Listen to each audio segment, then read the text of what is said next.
All right. I have my slides here. You'll be able to find the slides on my website. You should also be able to find it as like a lecture note, like this. But I'm just gonna use the slides. Cool. So what is R? You guys know what is R? So R is an object-oriented statistical language. Okay. Object-oriented means it's different from some of the other languages that are not object-oriented. In object-oriented languages, you have objects that you store things in. I'm not familiar with non-object-oriented languages like C. But R, basically, everything you write in R gets boiled down to a language called new S, which is S. And S is sort of in conjunction with C and Fortran, depending on what you're trying to make it do. So that's just something really cool that you can tell people that you know. You're like, I don't know what those words mean, but I can say it out. It sounds cool. All right, so everything you do goes into C. Just know that. It's pretty cool. So to understand R, there are a couple basic things you need to know. You need to understand, for any languages, you need to understand what a value is. For an object-oriented language, you need to know what an object is on top of values. And then you need to know the semantics and syntaxes. It's like any languages that you would do. So first thing we're going to talk about is data and value types. Values, there are six types of values in R. Values are, literally values that you have in your language, so your computer knows how to evaluate it. There are 6 types of values that you need to know. Number 1 is integer. Integer should be fairly straightforward. It's a number without decimal. It's just a number, but without a decimal. So it's an integer. So I can call and say, I want to look at the class of my value. Now I want to say I have value 1. I make it an integer. So if I call class on it to look at what kind of value it is, my computer would tell me, it's an integer. The next value on top of integers is numeric or float or double, depends on what language you're working with. In R, when you're running functions, what you need to use is numeric, but when you look at it from a data perspective, it's going to be called double. It's the same with data, it'll be called double. So numeric is a number that can be any number with or without decimals. Okay, what that tells us is an integer can at the same time be numeric. You won't lose any information by changing it. But if you take a numeric value and make it an integer, it'll just take off whatever is at the end. Right? So here I have 2.2, which is a numeric value. And I tell R, okay, make it an integer for me. So it makes it an integer. It's just 2. Now notice, if I just have 2, and I say as a numeric, to make it numeric, it's not going to give me 2.0. It's just 2. In some scenarios, when you're dealing with data, it might come up to be 2.0. It really depends on what's happening in your console. All good so far? As numeric 2, is the result a numeric or an integer? A numeric. It's a numeric, but it just shows us 2. Yeah. Okay. Good question. Cool. Next thing you need to know is logical values, or sometimes we call it Boolean. I personally think that word is just there for people to seem smart, but it's logical or Boolean. So logical and Boolean is either true or false. It's very binary. So you can think of it as like, oh, it's just 0 or 1. But actually, it's a little more than that. A Boolean takes 0 as false, but it takes any non-zero value as true. So technically, the number 10, if it's logical, it'll be true. The number 1 is also true. Number 5 is true. Number 0 is false. So you can see if you make a logical value numeric or integer, you'll get 1 for true value and a 0 for false value. So let's look at this. I have the value 0, and I tell R, make this thing a logical. So instead of saying the value is 0, it tells me false. Same thing. I have a value 5. And I say, make this thing logical. And I get a value true. Now realize that when I'm going from numbers to logicals, 0 is false and any other non-zero number is true. But if I want to transform from logicals into numbers, it's going to go back to the default 0 and 1. So as the integer, which makes it an integer, or as the numeric, that makes it a numeric, true, I'll get 1. If I put false, I'll get 0. Cool? All right. Next thing is characters and strings. And this is the most common thing you would deal with as a social scientist, especially if you're in anthropology, sociology, poli-sci, and so on. You'll deal with strings.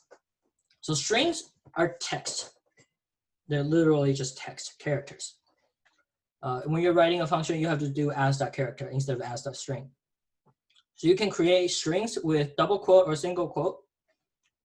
And I can say, all right, I have the number 1, but I put double quotes next to them, which makes it a character, right? We make it text. So when I ask R, okay, what is the class of this value? What is the type of this value?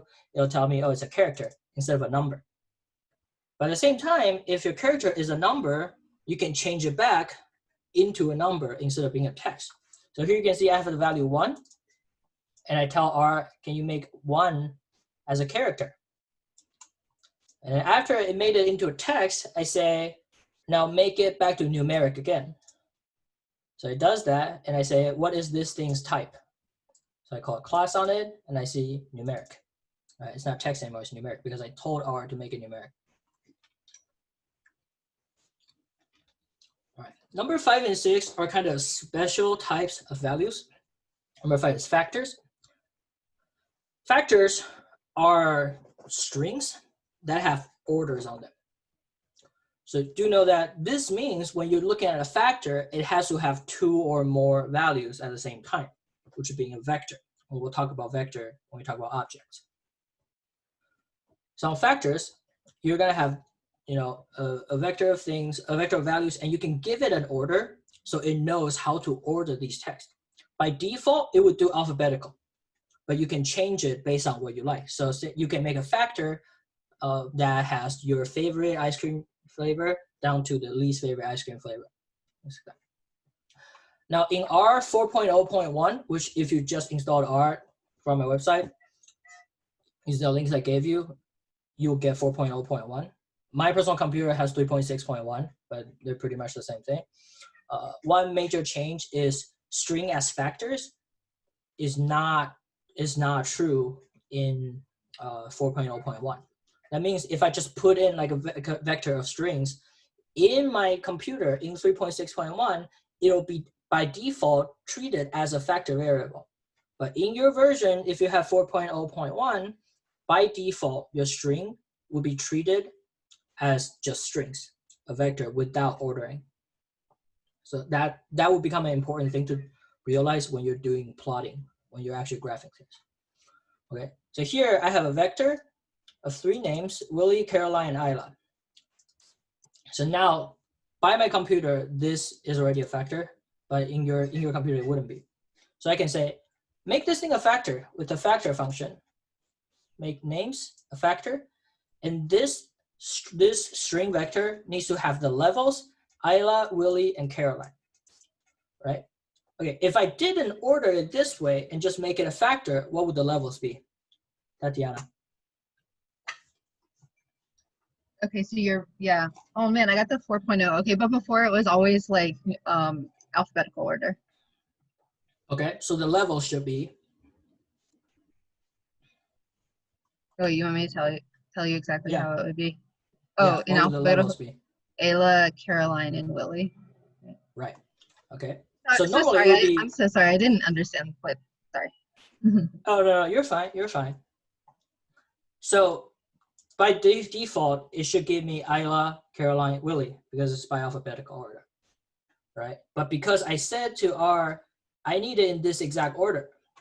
When I call this thing out, it's gonna give me the levels that I assigned it to be. Right? It's gonna give the levels Isla, Willie, Caroline instead of Isla, Caroline, Willie by default. All good? Any questions? All right. Number 6 is NA. I know I'm talking about value types, But NA is a very special case where it is a type of value that is not a value. NAs are tricky to deal with, whether in data, in your vector, or whatever. It's because they don't represent any value. Instead, NA represents the absence of value. It means it's a void. There's nothing in there. Which means when you try to add something with nothing, the computer doesn't know how to do it. Right? When you try to do anything with nothing, it just becomes nothing. It's not, because it's not zero. Zero is a value. NA is the absence of value, so it's not even zero. It's just an emptiness. This is a really weird concept to get. It's not zero. It's empty. It doesn't have anything in it. So when you do any kind of operations with NA that doesn't have a special function to deal with it, the results you're going to get are NAs because the computer doesn't know what's happening because it's all empty, right? Think of like a bottomless pit. If you throw like a car into it, you're going to say, oh, what's in this pit now? And the answer is nothing because it's a bottomless pit. The car is not in there anymore, right? Or you can think of it as a black hole. It's like it doesn't like suck things in. Does that make sense? Is it Okay. just like the void in C language? I want to say yes. I don't know C that well, or I don't know C at all. Sure. But I would think so. So this is about like computer science, but Alan Turing, the father of computers, whatever, proved that you can do a computer needs to be able to do 6 things to be able to do everything. I think it's like forward, backward, left, right, print, and erase. I think that's the 6 actions you have to be able to do. You have to check on that. And NA will be what happens if you do an erase. Yeah. All right, so let's look at some examples. If I have 2 plus 2, what is R supposed to give me? Mac? 4. 4, right? Okay, y'all need to speak, all right? Speak up. It's gonna give you 4. If I do 2 plus true, what is it gonna give me? Nicole?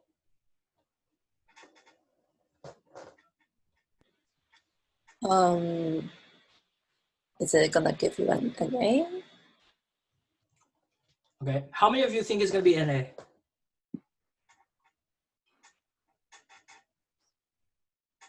No, nobody? Wait, what? Okay, well, Valentina, you're unmuted, so what do you think it is? Oh, no, I thought maybe 3. Oh, you think it's 3, okay. Why? Why do you think it's 3? Okay. Because if we are dealing with numerics and by default 3, true is 1 when you pass it to numerics, maybe it's 3, but I don't know. Okay, you're right, it is 3. True is 1, so 2 plus true is 2 plus 1 equals 3. Now also know that if you just do true plus true, like this, what is it gonna give me? Speak up. I guess it's either 2 or just give you a true. It's gonna give me 2, Okay.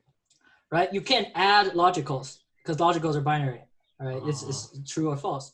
So when you add them, it just becomes 2. It becomes a numeric operation. Okay. So this is Continue. not logic add, right? No, it's not like adding logic stuff, no. Okay. 2 truths doesn't make it truer. All right.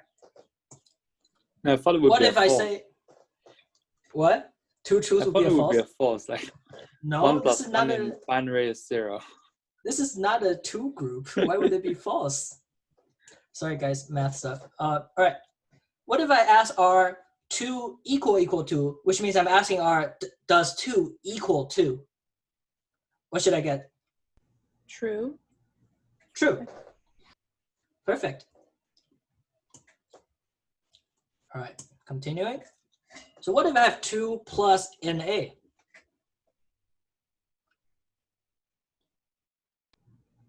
NA. I guess it's NA. Error. Yeah, I'll get an NA. That's a I get black an hole. NA, right? I put an NA, I put a black hole and I throw stuff into it, it's still gonna be a black hole. What if I say is 2 equals to NA? Still NA, I guess. Still NA, right? 2 cannot be empty, but you would think, oh, maybe it's false. But I'm not actually comparing it to anything, right? So this is kind of like an existential crisis for the number 2. Does it exist? Does it not exist? What is it? I'm gonna get NA. Now, this is gonna be an interesting case. True plus NA. This is actually not interesting. I thought something else was coming up. Still What NA. should I get? Still NA. Even though I gave it a logical, it's still going to the black hole. It's gone. This is where it gets interesting. What's NA equal to NA? Still If I NA. ask R, is empty the same thing as empty? What should I get? Guess still NA. Who else also think it's NA? Wait, it could be true. Mm-hmm. Aaron, care to weigh in? I'm going with true. Okay. So remember, of an emptiness is just an emptiness. Anything you do with it without a function will give you emptiness. Okay. So what do I mean? Anything without a function. There are 2 things very general that you do. The first thing you do is to say, is this thing NA? So you call is.NA, and it's going to give you true, because it is NA. So I'm saying, is this thing empty? And you'll say, yes, it's empty. True. Or in a vector, I can say, is there any NAs in this vector? By calling any NA, it's going to tell me true. Yes, there is an NA. Now, this is where R gives you the ability to actually deal with NAs instead of being helpless. Think about it. If I have a vector that has 2 NAs and a value, but I don't actually see the vector, I don't know what's in it, I want to be able to know how many NAs there are, correct? Right? Say I have the vector C, and I want it to be NA, NA, 2. So now this is my vector, 2 NAs and a 2. If I call any NA on this vector C, it's just going to tell me true, but I don't know how many NAs there are. So what I can do is to say, okay, tell me every single element in this vector, how many NAs there are. Oh, wait, I capitalized it. Okay, so now it tells me there are 2 true NAs and 1 false for NAs. But if I'm dealing with data with like 20,000 observations, I'm not going to count this. Which is where you can say, okay, tell me, sum up all the true values the is.NA function returns. Because remember, true is 1. So if I sum this thing up, I'll get 1 plus 1 plus 0, which is 2. So if I say sum is.NA, the vector C, I'll get the value 2, which tells me I have 2 NAs in this vector. That's pretty interesting. And it'll help you deal with other data stuff later on. All right, so as you should notice by now, I can deal with most values, that's not strings, with plus, minus, multiply, division, right, as an operation. And I can compare sizes of things with double equal sign as equal, with exclamation mark and then an equal sign to be unequal. So in R and in most other languages, I think, an exclamation mark is negation. So it negates whatever statement you put out. So you put out something that's supposed to be true, you add an exclamation mark in front of it, it becomes false. I can say if it's less than equal to, greater than equal to, something like that. I can deal with these values with these things. Any questions? Okay, no questions? All right. So now there's a pop quiz, I think, if it pops up. Pop quiz! Okay, let's look at the first question. when you're dealing with string data that are numbers, this is a true-false question. True or false? When you're dealing with string data that are numbers, the best way is to just transform it into numeric / double using as the numeric.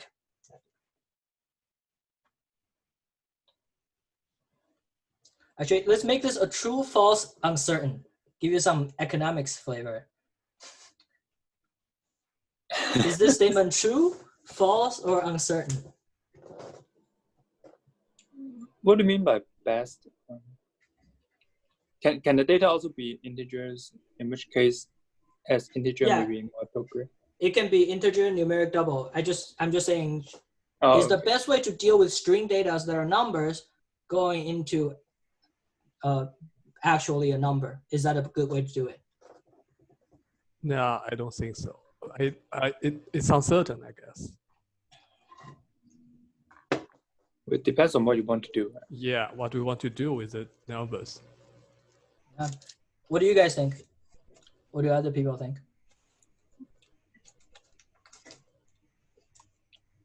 I think true. But I don't Okay. know. So Hal's right. It's uncertain. Right? Hal and Hans are right. It depends on what you wanted to do, right? If I have a string of text as just an ID number and I'm not gonna do it with anything else, I probably should have messed with it to make it into a number. Now I could, just so I can concatenate it with other numbers, say like birthday or something. But most of the time when you do this, you realize that when you use as.numeric onto a vector of strings, you're gonna get, if it's a number, you're gonna get a number back. But if it's not a number, you're gonna lose that value and it becomes NA, right? So when you're forcing the type of something, you lose some information, or it's possible that you lose some information just because of it. So when you're dealing with data, graphing, whatever, you need to figure out what is one way that I should do, what is the way I should deal with this? How should I take care of making it mappable onto a graph? Like, is it worth it for me to lose some information over this, right? It's something you want to think about. Okay, now the second question, this is to test you on a little bit of what we just talked about. Which of the following expressions does not return a logical value? Vivian.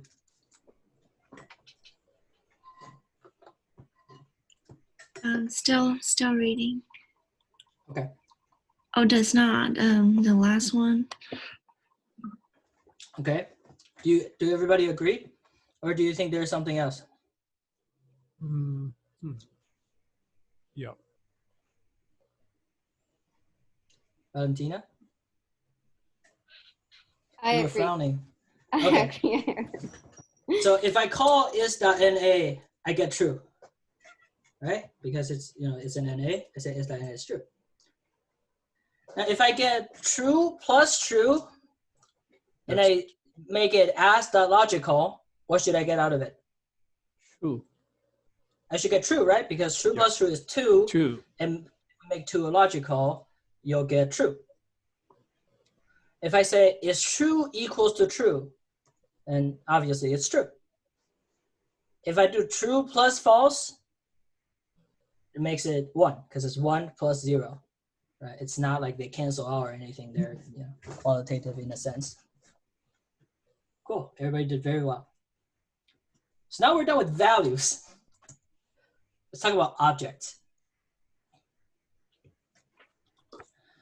The R is an object-oriented language. It means that you really need to know what objects are, right? There's many different objects in R, and I'll only talk about like the most common of them. So object is where you store things. So the computer knows, I need to call this thing when I do this. When I say the vector C, I mean this. When I call C, I wanted to call this vector instead of just the character C, right? It gives you an organization of what you're doing. Okay, so I'm gonna copy and paste this chunk because I think me a week ago think this is a good idea. I don't really know why, but there we go. Okay, so now what I have created is a vector called vector1, but it's just the number 1. Oh, this is wrong. This is supposed to be C2. Okay, let me change that.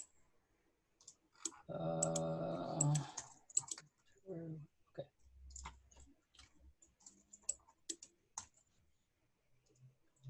So I'm just gonna call this, and I won't really explain this until a bit. All right. So I call these things just to have it in my environment. You can see here, right? Here I have my environment. I just called it. I want to minimize this for a sec. Okay. So the first thing you want to learn is vectors, or sometimes we call it atomic vectors. Now, I think in like chemistry, you learn that atom is like the smallest thing in anything. Well, at some point, people thought atom is the smallest thing in anything, and then you find out neutrons, protons, electrons, stuff like that, right? Yeah. Okay, I minimized the thing, so I actually can't see anybody right now, just so I can look at this thing. So please talk. Okay, so atomic vectors are the basis of your objects in R. You base most of the things on it. Of course, there's like functions, formula stuff. You don't have to worry about that right now. Okay, so vectors are the basics of R. If I call my vector C1, 2, 3, it means I want a vector called my vector, and the elements in this vector will be 1, 2, 3. And if I call my vector, I'll get this thing. It tells me it's a vector, 1 row, 1, 2, 3. Actually, this is just like the first line. If I have like a vector of 1,000, it's gonna give me many lines, even though it's 1 row. So when I ask you to run this chunk, or you can just look at my computer, look at my screen, what you will see is vector 1 is just a value, but vector 2 is supposed to be a vector. Does that actually make any difference? The answer is no. Right? You can see vector 1 is a value 1, vector 2 is a value 2. And this shows you that the atomic vector, this is why vectors are atomic, is the smallest thing that you're going to use as an object. Right? When you just make a value, store it, it's going to become a vector, whether I put a vector thing on it or not. Now, if I want multiple elements in my vector, like vector 3, I'll say C, 1, 2, 4, parentheses. And I'll get a vector of 3 numbers. When you want to start a vector, you start with C. You can also put multiple vectors together using C, and then vector, vector, vector. And then you can concatenate them. So we can see from here, if I say C, vector 1, vector 2, I'm going to get a vector of 1, 2.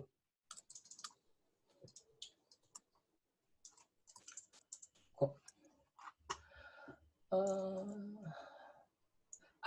So if you're familiar with linear algebra, which I don't want to assume anybody is, you would probably think or want to ask, are vectors in R horizontal or vertical vectors? How you're laughing? Why?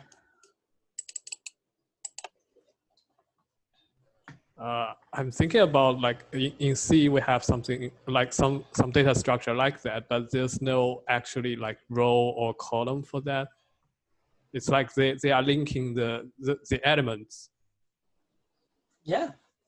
So in R, the direction of your vector does not matter. Neither. The only time it would really matter is if you're merging your vector onto a data frame, whether you want to merge horizontally, like to add a row or add a column. When you do that, you have to call a function bind rows or bind cols to make it actually bind, and that itself would specify the direction of where your vector should look like. So we shouldn't think of this vector as like a math vector, even though you can do vector operations like that. But it's just a little different when you're dealing with the data set. Oh, really? Okay. Can I ask a question? Like, yes, does vector have a like order? What do you think?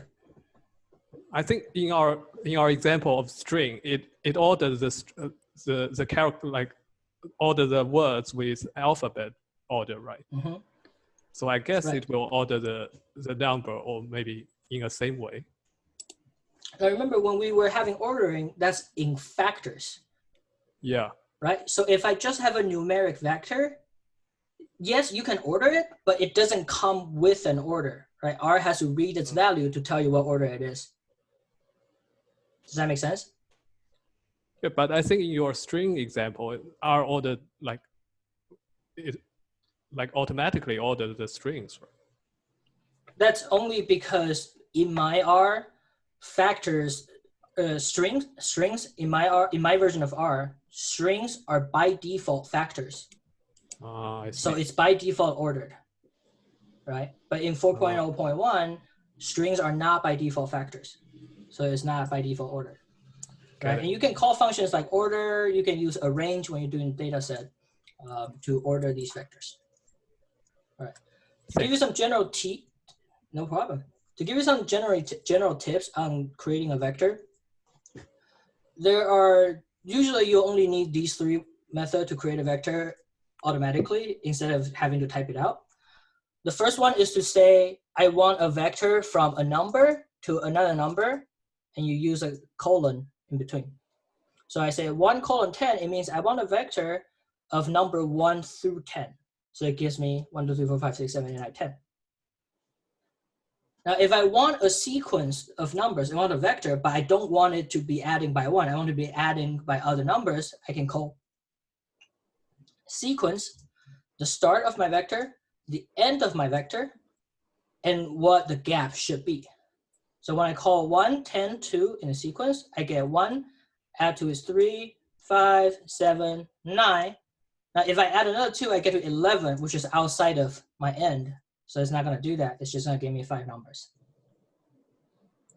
Now, what if you just want a vector of the same value for everybody? You will use rep, it means repeat. You tell it what number you want and how many times you want it to repeat. Right, so you'll do, look at my console, you'll do rep 1, 10. So it gives me 1 10 times. All good so far? Really, I just wonder if you can change the size of a vector, say adding elements to it. Yeah, you will use C, right? So if I say I want to concatenate sequence 1 through 10 by 2, this is the first vector, and I want to concatenate the second vector, rep 110, then it gives me this vector. Right? I'm concatenating them. Got it. All right. Thanks. Continue on. No worries. Oh, there's more stuff. Let's see. I already did a rep here. So I don't have to just, remember, even if I just have one value, it's still counted as a vector, right? That's the example of vector 1. So what I can do with rep is I give it a vector and say, repeat this thing 5 times. So I'm going to get 1, 2, 3, 1, 2, 3, 1, 2, 3, 1, 2, 3, 1, 2, 3. Now, the important thing you want to know is a vector can only contain one value type. You're going to get a uniform value type if you make a vector a certain value, right? Say I have 1, 1, true 1, my vector is going to be 1, 1, 1, 1. And if I do, I think I gave an example here, or maybe I didn't. Okay, so see here, I have repeat the 1, 2, 3 vector 5 times, and then concatenate it with the value true. What should I get?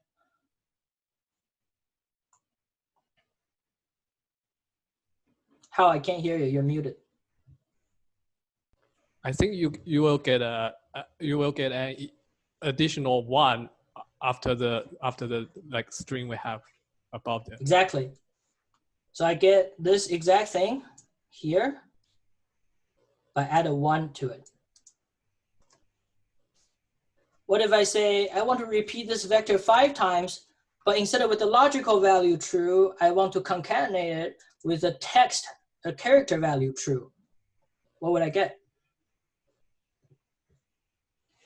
Aaron? I think you'd get the same thing as above, but it would just say true at the end. But true here is a string value, right? It's a character value. but I'm repeating a vector that's numeric. So what's going to happen to my vector? What can be the output? Will it turn out as an A? Would it? I'm not sure. Let's get more opinion. Let's get more It would be opinion. an error. You think it'll be an error? Nicole? It could be. I think it would just say true. Like true. No, at the end. Like What's it's at like the beginning? it's the same as the last one, but like it's true at the end. Or Because perhaps I it will think, change like- all. What? Perhaps we will also change all integers into string. Oh. Exactly. I've So tried a it. string 1, string 2, Yeah. string 3, and then. Exactly. True. When I'm in, remember, my vector can only have one value type. And it's going to force it to whatever can be forced, right? If I transform this whole vector into just numeric, I'm gonna get an NA at the end for true. But if I transform everything into a string, then I'm not gonna lose any information. They're all gonna be strings. And that's what R will do. By telling you, you have all these texts and true at the end. Instead of numbers, you're gonna have text. Valentina, you seem concerned. No, I didn't expect that. I'm impressed. That's okay. This is pretty cool. Yeah. A lot of these base stuff, like I knew it before, but I just never really put it to use or tried to use it. So I actually have to figure this out by trying and just be like, what's gonna happen and understand the logic behind it. All right. The next object we're talking about is data frames. So when you have a square of information, it could be a matrix or it could be a data frame. I don't really expect you to ever really use matrix. You're not gonna really need it unless like there's some very interesting scenario that I've been to before, but you wouldn't need it at this point. So don't worry about matrix right now. Data frame is just a data set.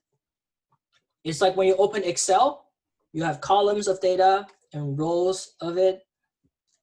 That's what a data frame is, right? The columns tells you the variables, the rows are your observations. This also means by default, each column can be seen as a vector, which means each column, you're supposed to have the same data type. Right? If this is somebody's name, it better all be names, all be strings. If it's is like somebody's age, it better all be numbers. So that's what it is. To create a simple data frame, what you want to do is either take a vector or take a matrix and use the function data.frame or as.data.frame to make it into a data frame. Cool? All right. So this is an example. I have the vector vector3, I have the vector my vector from before. I can say I want to make it into a data frame. I'm going to call this data frame df. So then if I look at the structure of this data frame, that's what str is. If I look at the structure of this data frame, structure df, it's going to tell me, it's a data frame. It has 3 observations, because remember my vectors are length 3, of 2 variables. Variable 1 is vector 3, variable 2 is my vector, and these are its values.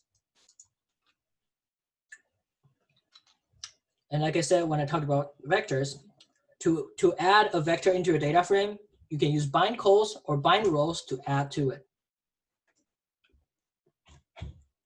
So, okay, I think I have it here. Let me pull this up. Okay, here we go.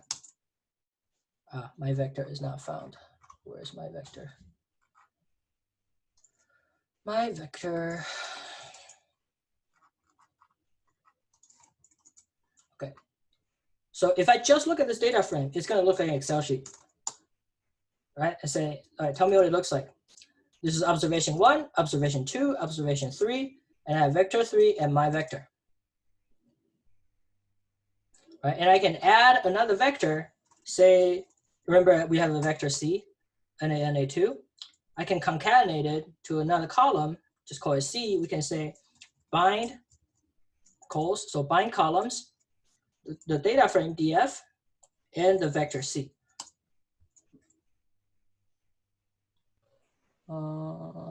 C equals C. Okay, so then you can see I have vector, vector, and the vector C concatenated as the third column. Really, what if we have what if we have vectors of different size? Then it won't do it. Actually, I think in bind calls you can. Let's see. See, I haven't thought about that. I usually use mutate and stuff. Okay, so now C is a 4 vector. Yeah, it doesn't do it. It says the length is not right. Okay. Yeah, it's the same thing when you do bind rows.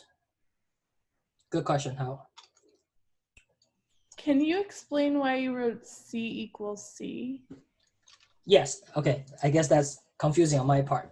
So when you're doing bind calls, I have df is the data frame, so it knows what it is, right? But if I just do C, what's happening is it says, okay, I have a data frame and I have a vector. But my data frame is also supposed to have a name for each column. So I need to name that column that I'm binding, right? So what I would do is say, okay, well, I just wrote C equals C to be easy, but I guess that was a bad move. I can say column equals to C. Oh, wait, I forgot I named C, rename C.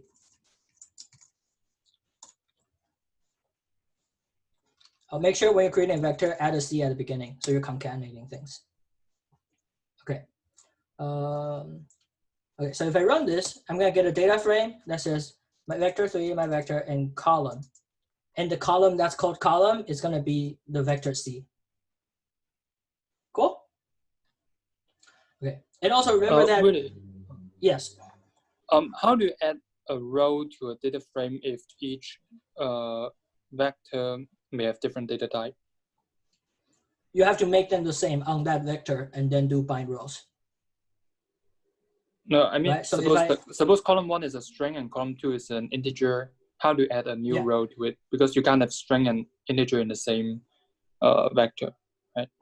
So how can you concatenate? Yeah. You know, that is a great question. Never thought of it. Let's see. We can try it. Bind rows df. A new row needs to be C 2, 3. See if that happens. Choose must have names. Just give it a name. Yeah, it doesn't do it. To be honest, I don't really use bind rows that much. The only time I would use it is when I'm binding 2 data frames. If I have like, say, data from 1 year and data from another year, they all have the same variables, then I do bind rows to put them together. That's like the only time I would use it. If I need to add it element by element. I don't think it's possible because vectors can only have 1 data type. Yeah. Oh, so I might be wrong when I say you can add a vector in rows. Yeah, so let's say vector 3 is not 1, 2, 3, but A, B, C. Then how do you add a new row to it? Let's see. So if I say new.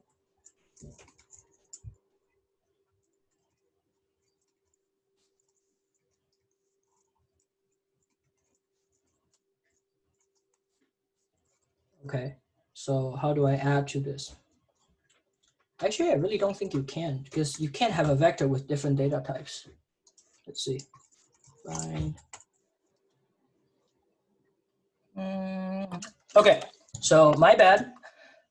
Data frames bind rows can only be done on data frame. So you can only join data frame and data frame. Oh. Right? So a viable option for you to do is to say bind rows df. So it just binds them. Yeah, that's the only viable option. Yeah, sorry for the misinformation. You can only add vectors as columns, but you can bind as the data frame. Cool. All right. All right, the next thing is functions. Function is an object that takes in an object, does some stuff to it, and then outputs the object. Does that make sense? Okay. So in your functions, you're gonna have a call the function, and then you're gonna have arguments inside the function. You can have multiple arguments, have as many arguments as you want. You'll make it that way. Oh, when I say call, it just means like use this function. I'll use the word call a lot. Call this, call that. That's what I'm just saying. Use the function. The function takes an argument. Right? Some functions you have seen are class, structure, as.numeric. It's supposed to be a parentheses here. Missed it. Data frame. These are all functions that takes in an object and outputs an object. Right? When I say class, put this in, it outputs a string value as an object for me and tell me what it is. And if you ever don't know what a function does, or you want to remember like what arguments are in a function, like I just did, you would do question mark in the function you're interested in without the parentheses. Remember when I did question mark bind rows without the parentheses? It's gonna call up the documentation for this function and tells me what's going on, tells me what values it's doing, and there's like description and stuff.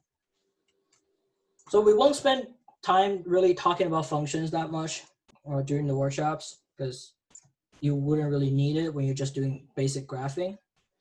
But I can certainly talk about it more if people have questions later. If you don't understand what class does from the documentation, that's fine. You're probably not gonna need it most of the time. A lot of times, some documentations are not written very clearly, and I would just like Google it, and some results will show how people use it. Typically, I either look at the arguments part. Arguments part. This is not a good way to see it. Let's look at bind rows. Okay, I'll look at the arguments part and say, okay, what's going on here in the description? And then I can look at usage. I look at usage to tell me what's going on. And this is arguments that tell me exactly what each argument does. And ... just means like something. That literally, that's what it means, which is really weird. But ... means something. And in here, ... means data frames to be combined. That's how I know bind rows can only be used on data frames and not vectors. And then you can look at examples and stuff. And people post examples online all the time. Cool. Well, that was a difficult exercise, unknowingly. Okay, but you know, like if I call class on true, I'll get logical. You know, simple stuff. All right, pop quiz. This is exciting. So this is a function that I wrote. It's called both odd. That's what I call this function. The function's name is both odd. It just means are both of these numbers odd numbers? And the standard way is to say, I'm gonna create a function. I'm gonna write the argument inside parentheses. And then I'm gonna have brackets to tell this function, or to tell R what this function is supposed to do. Okay, who can tell me what's going on in this line?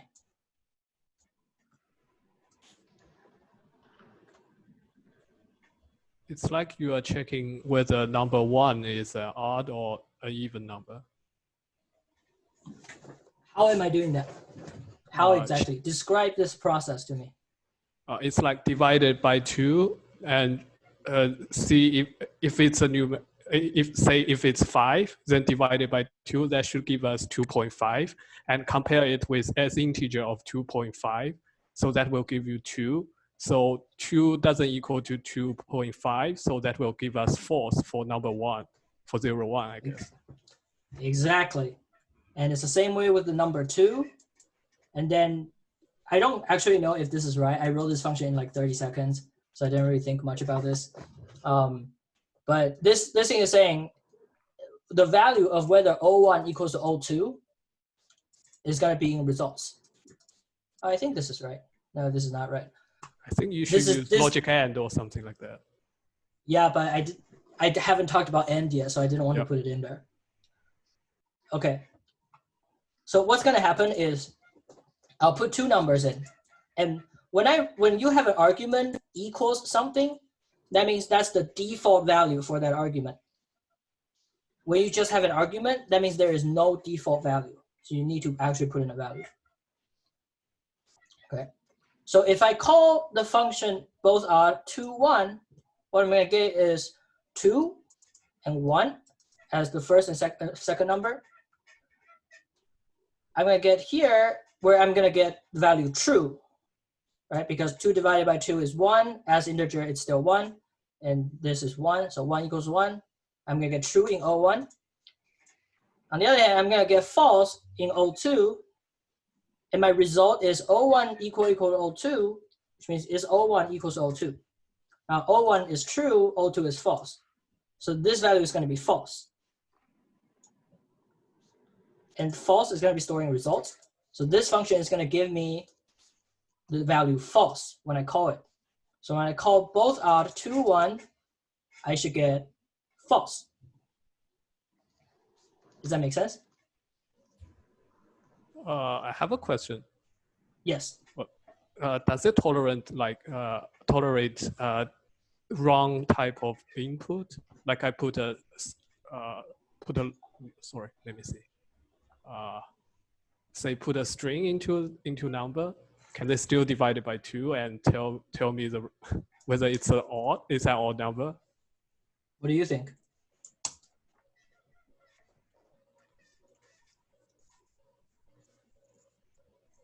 I think it should show some error. Okay. All right. So what do you guys think? There are 4 possible results here. Let's see. I think I can do a poll. How does poll work? Polling. There we go. Okay. So, what's happening? No, I don't want to look at that. Add a question. No. Okay, you know what? This is not gonna work. This is why Heckman hated polls. This is why. All right. So, okay, say there are 4 types of values that's possible. Okay, you can get true or false. So you can get a logical, you can get an NA, you can get a number out.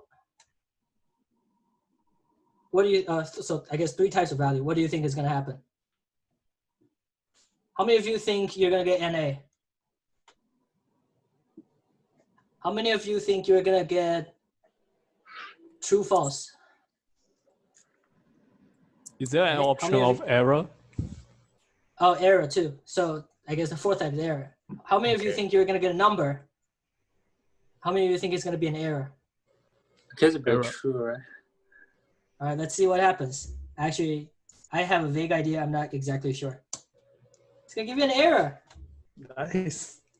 It says you called a non-numeric argument to a binary operator, which means you literally put a text string and divided it, which gives you nothing, right? But if I say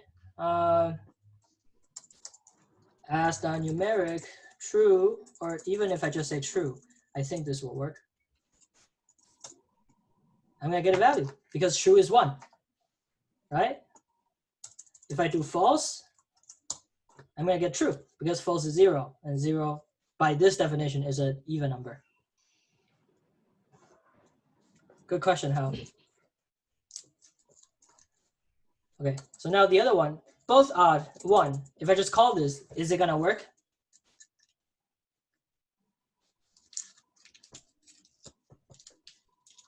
Adriana?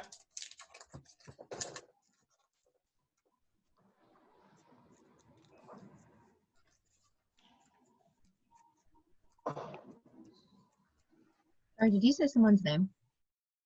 Yeah, I said your name. Oh, okay. I apologize. No worries. I would say that I don't know. I would say I would get no, this is wrong. I'd say I'd get an error maybe. Let's see.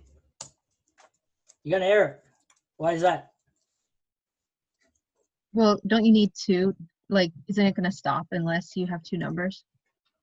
Yeah, but my number 1 here is Mhm. by default the number 2. So why didn't Yeah, it but- take that as the first argument? But you didn't like assign, like it doesn't know like what. I thought you. Anyway, I thought that like you would need to, but maybe not. You do need to. The reason this gives you error is because even though I said the first value by default is 2, when I didn't give this value an assignment, when I didn't tell R what value this 1 should be, it takes it as, oh, this number is going to go into the first argument. And I need 2 arguments in this function, so it's not going to work. Which means if I change my function for the second number to be default 2, it's going to work. Because it takes my first value as the value that I'm going to put in the first argument. And then the second one, even though I didn't give it an argument, it's going to take the default number 2. Does that make sense? Okay, hopefully it's not too confusing. Well, a further question. If we put a comma before that 1, will the old version work? What do you think? I think it may. Like this?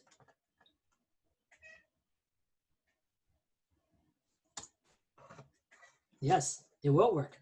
Because you're telling R in which order are you going to put your arguments. Now, at the beginning, when you're still doing stuff in R, what I would recommend you to do is to actually write out the arguments. So at this stage, what you should do is to actually say num1 equals to something and num2 equals to something. Don't skip the arguments like I did. At the beginning, when you're still learning what a function does, actually put those names down. Otherwise, you could easily write something wrong and you wouldn't figure out why. Cool? All right, let's go to the next thing. Syntaxes and semantics. Okay, so what syntaxes and semantics is how you talk to your computer, how your computer understand what you want it to do. Right? And one big advice I would always give to people who are just starting to code is especially when you're dealing with data, think like a computer. Okay, think like a computer.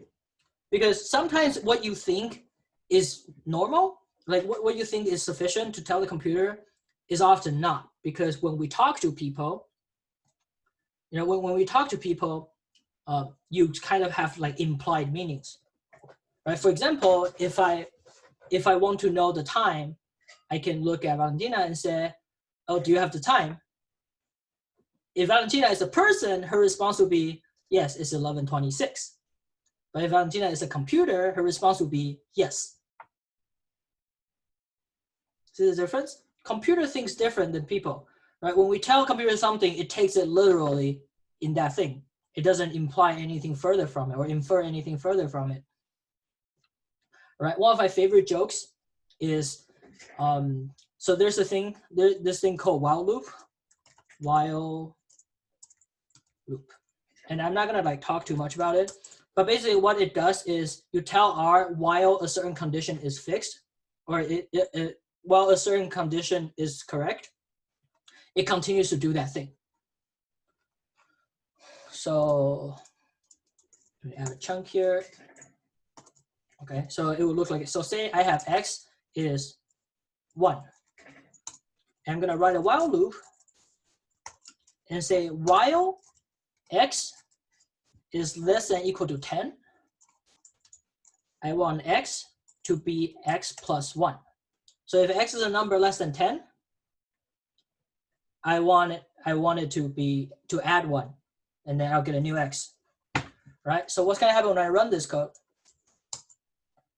When I run this thing, let me also do print X so you can see what X is. When I run this thing, I'm gonna get 2, 3, 4, 5, 6, 7, 8, 9, 10, 11, and then X is not less than or equal to 10 anymore, so it stops. So one of my favorite jokes about coding is a husband was going out to grocery shopping, and the husband is a software engineer. So the wife told him, hey, while you're at a supermarket, buy some eggs. So the husband never came back again. So what happened is, in the husband's mind, what they think is, while I am in the supermarket, buy eggs. Okay, so he buys eggs, but there's nothing to tell him to stop buying eggs because he's still in the supermarket. So he buys some eggs, and then he buys some more eggs, and he buys some more eggs and more eggs until there's no eggs, and then he waits until there's more eggs, and he buys some more eggs. Right? So then what you want to say is say, okay, when this thing happens, you know, so if got eggs, if we have eggs, break, then this loop will break. I know this seems complicated, and I'm not going to actually talk about it in the workshop series, but this is just to kind of give you an example as why computers think differently than people, or like an example of how they think differently. All right. So let's learn about the basic things of how to talk to your computer. Super important. The first thing you need to know is assignment operator. And I've been implicitly using it this entire time. This arrow thingy, so it's like the less than sign and the minus sign. It's an arrow. It assigns things to your object. That's how you create an object, right? I can say I want to create an object called R, and I can make it a text. Then I have an object called R with the content R. That's the assignment operator. You could also use the equal sign to do assignment, right? So I can say C equals C, and it's gonna give me the same object. And Python, if you ever touch Python, that's the assignment operator in Python. But personally, I think people who use R in general uses the arrow sign just to separate themselves from the Python crowd. I don't know. It's fun. See, why would you? You could, but why would you? Right, so I can say assign a value to A to be true, B is 1, using a different assignment operator, and I can check whether A equal B. What's the answer? True, right? Because true is 1. 1 equals 1. Next you want to know is selection operator. And this is when it actually starts to get complicated. Your selection operator, the bracket, lets you tell R what part of your object do you want to extract. And you'll index it. If it's a one-dimensional object, so it's just a vector, you just put the index you want from that vector. Right? So remember, I have my vector. I have this vector, right? Say I want just the second element of this vector. I will do my vector, selection operator, the index 2, and I'll get the second element of the vector, my vector. And you'll say, what if I want more? Well, if I want the second and the third, all I need to do is specify a vector in the selection operator so it takes all those numbers. Right? Say I just want the first, I have another vector called vector 3. Say I just want the first and the third value of this vector. I can say vector 3, I want the first and the third value. Right? Remember, in this selection operator, it needs to be in an object itself. It needs to be in a vector itself. And this matters when you get into 2D. Right? So if I say I just want the first and third value, it gives me 1 and 4. When it gets to 2D objects, like our data frame df, my selection operator has 2 things now. I need to have 2 indices, 1 for row, 1 for column. So I'll pick the index for the row and the column to extract something. So say I want this data frame, I want the first and third row, and just the second column. It's going to give me 1, 3, which is from here and here. Make sense? So the general form is 2D object, row, column, each are a vector, right? So again, 2D object, 5, C24, it gives me the data frame that's called 2D object. I want the 5th row with the 2nd and 4th column. So I'm going to get a vector of 2 values, right? Which means I can also just do df 1 through 3, 1. So this gives me the 1st to 3rd row on the 1st column.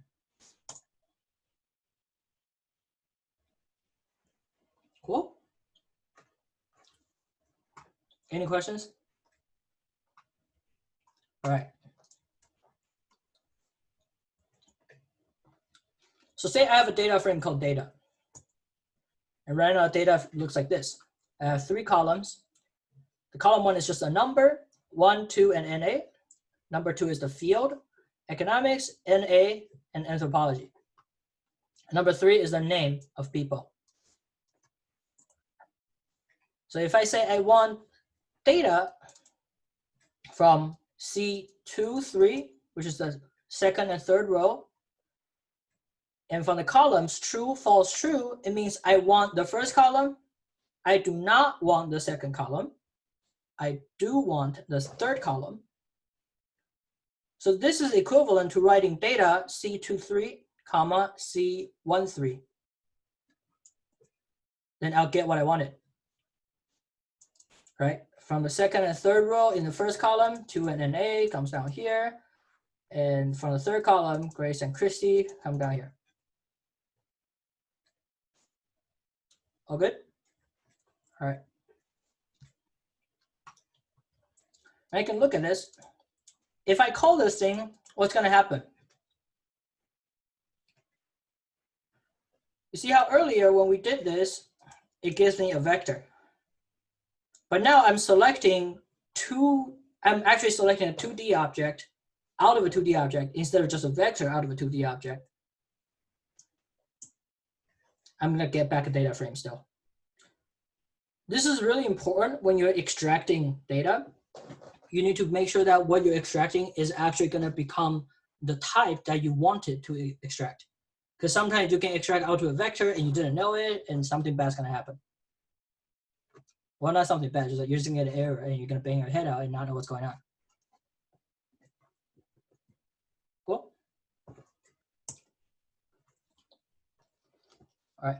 Then I can say, compare this data frame to a value I want.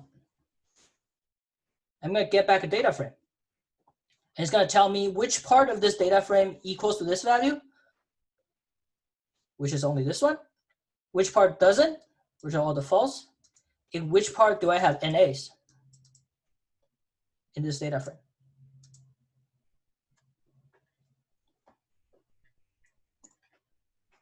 And I can call this, remember is.NA, it'll tell me where the NAs are, right?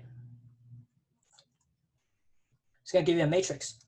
It's not a data frame anymore because is.NA is a function that outputs either a vector or a matrix depending on the dimensions. These are like just really tricky things. I'm giving examples of it. Most of the time, you're not going to really use these. You might, I don't know. It's possible. Okay. Because I have a matrix here, remember is.NA gives me where it is NA and where it's not NA using true and false, right? Which means if I use my selection operator and put this output into my data to select it, it's only gonna give me the parts of the data where is.NA data comes out to be true. Which means it's gonna give me a vector because they came from different parts of the data. Now, if I just have NA and everything else has a value, it's gonna give me a vector in here and a vector in here. Any questions? All right. Column selection. I know it sounds really weird and complicated. Column selection is slightly different from the selection operator we had. Column selection is just the $sign. it does not let you pick the row. It only picks the column, not based on an index, but rather based on the name of your data frame or of your column, name of your column. When we learn tidyverse, which will be next week, you can also use the select function to do it. Okay, so remember my data frame here looks like this. So if I say data $name, that means I just want this column name. And that's exactly what I'm gonna get. I'm gonna get this. And remember how I said my default in my version of R, strings are factors? I took this column, I didn't do anything with it and call it a factor, but by default it's a factor, so it has a level that's ordered by alphabetical orders.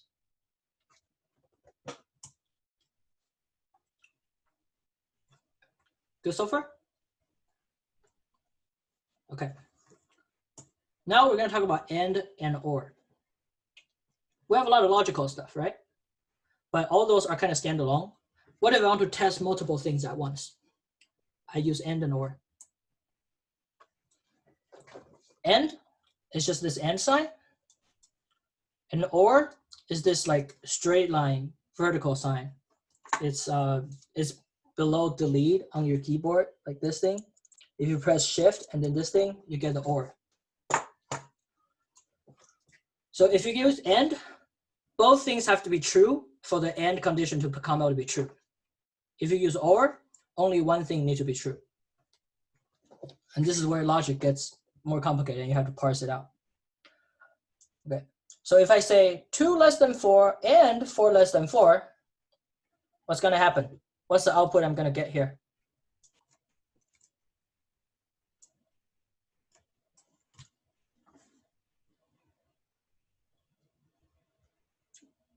Valentina?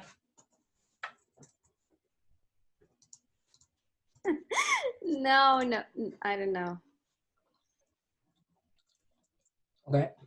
What am I going to do? What am I going to get when I have 2 less than 4?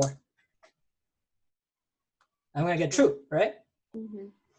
And if I have 4 less than 4, what am I going to get? False. I'm going to get false.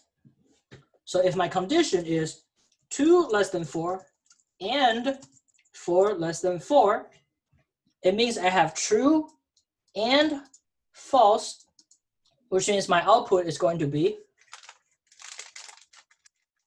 False. going to be false, right? For an and to come out to be true, both of the things have to be true. But if I, instead of using and, I just use or, which means only one of them has to be true, what would I get as my output? True. I get true. Okay. So this can get complicated really, really fast based on the condition you want and whether you negate it. It can get complicated really, really fast. So always be patient. And when you're writing code, don't put it like this. Put some space in between so you know what conditions are doing what. Now, if you're writing a function, which I don't really expect you to do immediately, sometimes you need efficiency in your function. Then instead of using and to check, which checks both conditions, you can use and, which checks the first condition first, and if it's false, then it does not check the second condition. If it's true, then it checks the second condition. It makes sure that you can check less things, basically.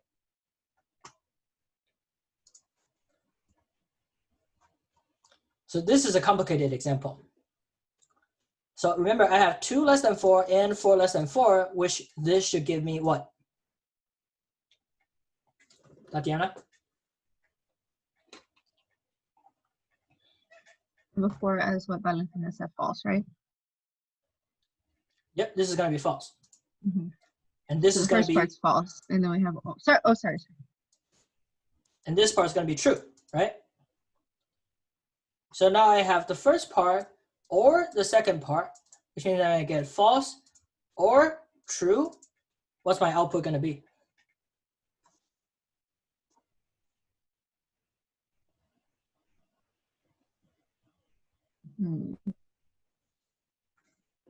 and just instead of, so here instead of and, we have or. Can I just take a guess? And I would say false. Actually, it'll be true. Oh, Because when I'm using an or operator, I just need one of these to be true. And I know this one is false, but this one is true. So my total output is going to be true. Make sense? All right. I can show you an example where and or gets really complicated later when you're doing like an if condition. All right, the next thing you want to know is packages. This is not really a syntax per se or even semantics. This is just like a thing you have to know. So R comes with a lot of things by itself on its own. And when a function is from the base, when the function is come from just R itself, it's going to be called that is from base. So for example, we were looking at, that's bind.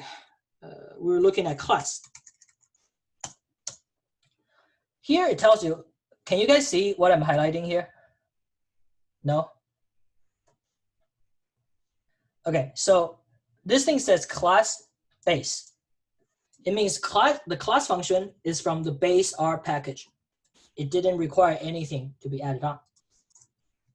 But when we looked at bind rows, it tells you bind is from the package dplyr, which means it's not from base R, so you have to actually have this package to be able to use this function. To get packages, you will run install.packages, quotation mark, with the name of the package you want to install. So something that I'll ask you guys to do after this is to say install.packages, quotation mark, tidyverse. This installs the tidyverse package on your computer, so you'll be able to use it later.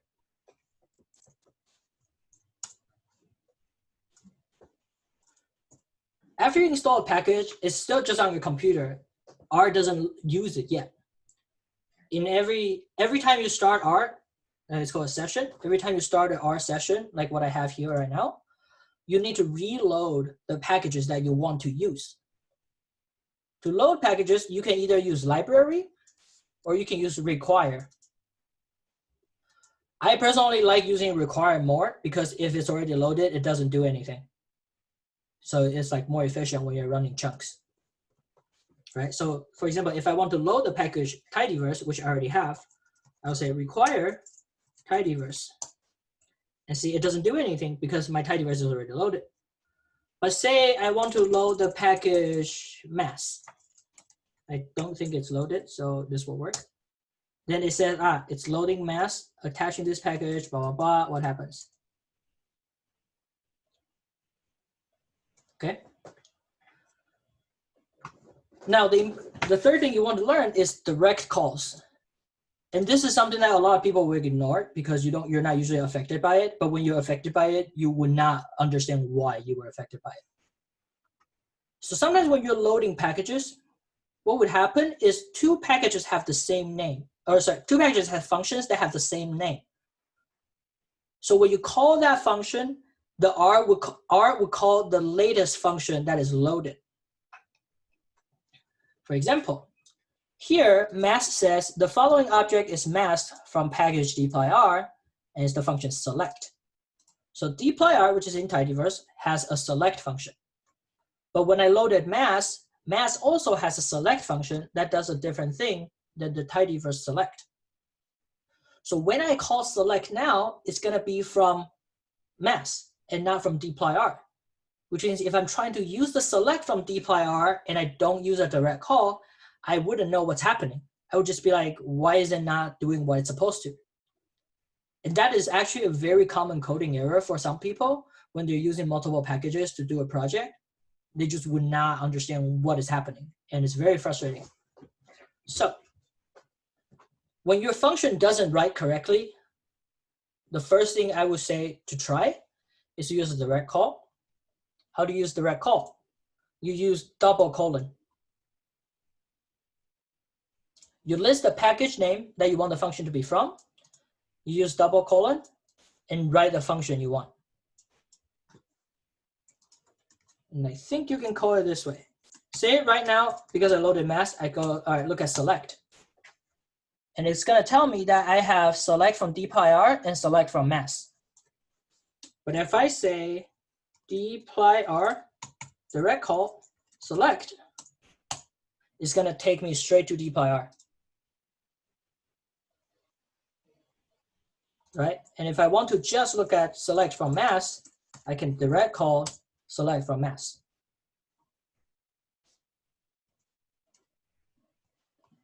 Cool. All right. So that's what direct call is. And sometimes you really just don't know what's going on with your code. That's the first thing I would want you to try. Tidyverse automatically masks the filter function from stats, which is like another base R thing. But I don't really use filter from the base package. I don't know people who do. Filter from Tidyverse is pretty good. I would say Tidyverse is like probably the most powerful package in the world of R, and something I always load every single session. I'll always use tidyr. Okay. We're going much slower than I thought we would be, which is good. I mean, I'm like explaining things clearly, right? Or at least I hope. Okay. Wait, where's my piping? Oh, I talked about piping in tidyverse then. Okay. There's another operator called pipe operator, but it's from the tidyverse package. It looks like this. If you know what a pipe is from like shell and stuff, then that's exactly what it does. If you don't know what it is, we'll go over it when we talk about tidyverse. All right. So when y'all filled out a survey, I had a question that says, are you willing to do some homework? And most people said yes. So I wrote some questions for you. You can find it either at the end of the slide, or you can find it at the end of the lecture notes.